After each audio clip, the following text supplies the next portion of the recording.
Well, this is pretty much a response video to the modern mystic.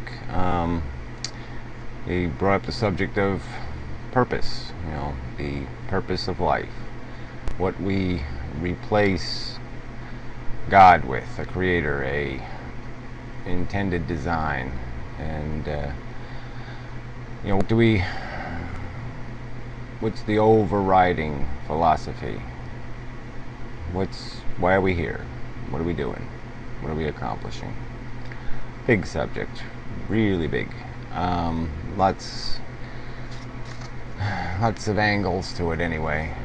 Depends really on how you're looking at it. So I have my own metaphor for life, and it would be that the rat in the maze and the cheese.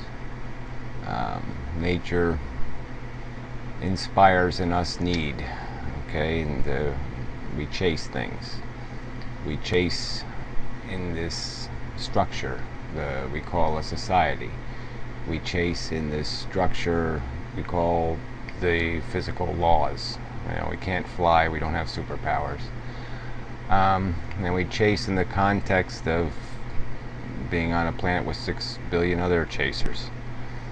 And we're all after our cheese, and the cheese is different for different people, but it's the same idea. We're all out to get there, and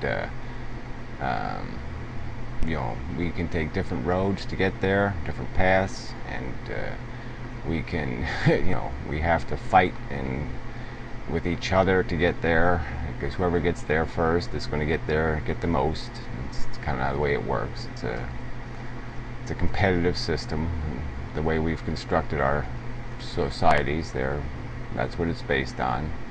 And I'm not saying competition is necessarily bad. I'm just saying competition that has people sticking knives in each other essentially is not a good idea. There's got to be rules to this game. So that's what it is, the game of life.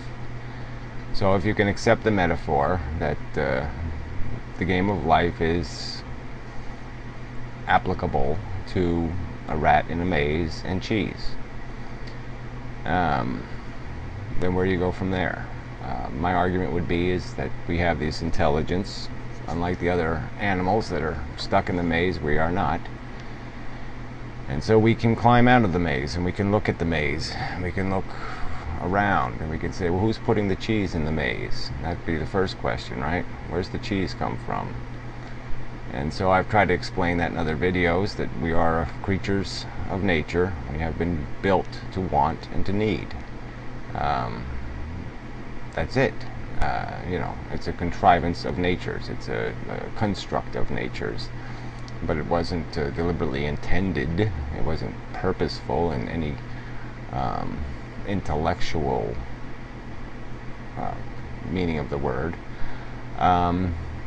So that's just the way we are. We are built that way. And it's an open question as to, whether there's a purpose in need, for the sake of need, want, whatever you want to call it, the need for gratification, the need to fill the emptiness inside of us, or the want, whatever words we want to use, whatever, it doesn't really matter. The point is we exist, and we have those, we are blighted or we are blessed with that condition. And that's a subject for another video maybe as to the merits of that, but let's just say it exists. And well, anyway, so we can stand outside the maze and we can wonder. So that's the first question. We answered it. We move on to the second question. Well, where are they keeping this cheese? Where's the cheese come from? Why don't I just find out where the cheese is and get all the cheese? That's what a mouse might do. A rat might say to itself, well, there's got to be a refrigerator full of cheese, so let's go find the refrigerator and get all the cheese, and we won't have to do all this chasing after the cheese. We can just pull out cheese wherever we want it. And so I guess my answer to that question is yes, we can find mechanisms and routes to satisfaction that really don't require all this chasing, all this running, all this beating each other up to get to some cheese. We can just create a gigantic mountain of cheese and gorge ourselves on it. We can, technology is providing the means, some people like Matt would say, well, let's do it with a hallucinogen or some other chemical or some meditation or some other means. But the idea is to find this comfort, this satisfaction that we seek.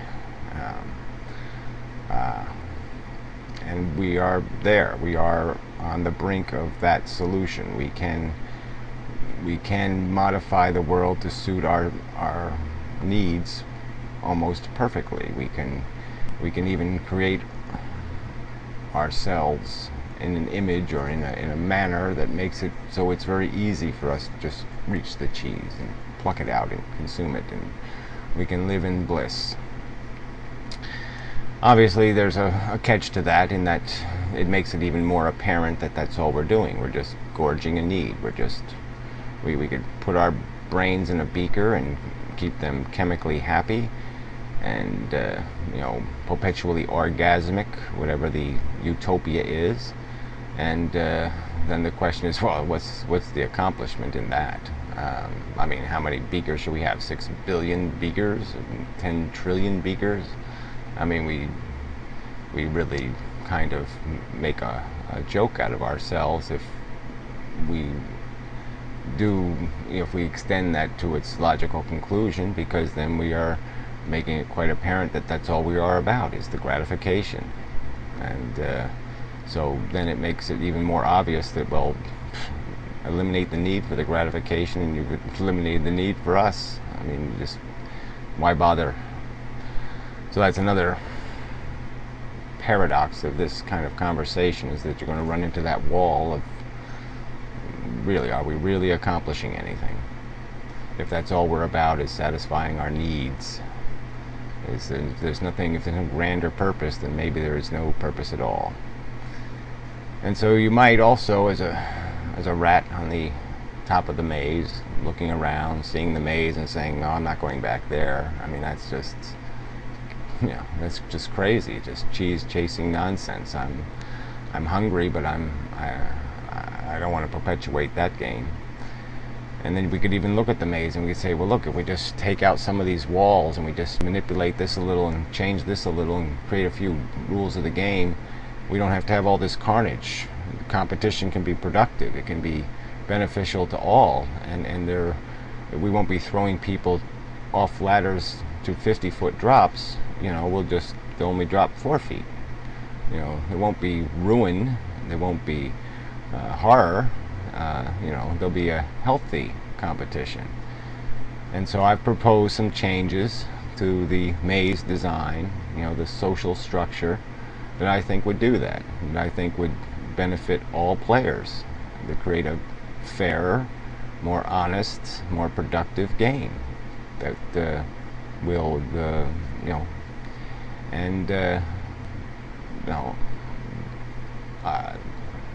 the mystic doesn't, he calls it tinkering. I think it's revolutionary change, but whatever. I mean, he also calls my philosophy a bastardization of Christianity, which is pretty funny. And because I didn't hear about the maze, and I didn't read about the maze in the Bible.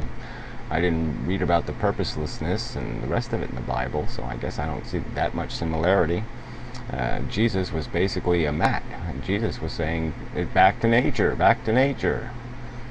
The birds are doing fine, so we'll do fine. Birds don't have horns honking and buzzers buzzing, so why do we need all that crap? Yeah, we'll just hang out, chill, do the natural thing. But anyway, it's a pretty bankrupt philosophy in my opinion, as I think nature is shit. But anyway, so again, the question, what the purpose is. I got 30 seconds to finish. Anyway, so standing outside the maze, we can fix the maze, and if we can't see anything to fix in the maze, then what do we got? We got the abyss. We got a big black emptiness, and we can jump into it, but guess what? We'll be right back in the maze, because tomorrow somebody else is going to be born. Today somebody else is going to be born. People keep investing in this. Well, that's worth another video, the whole idea of what people are investing in, so I'll do it with part 2.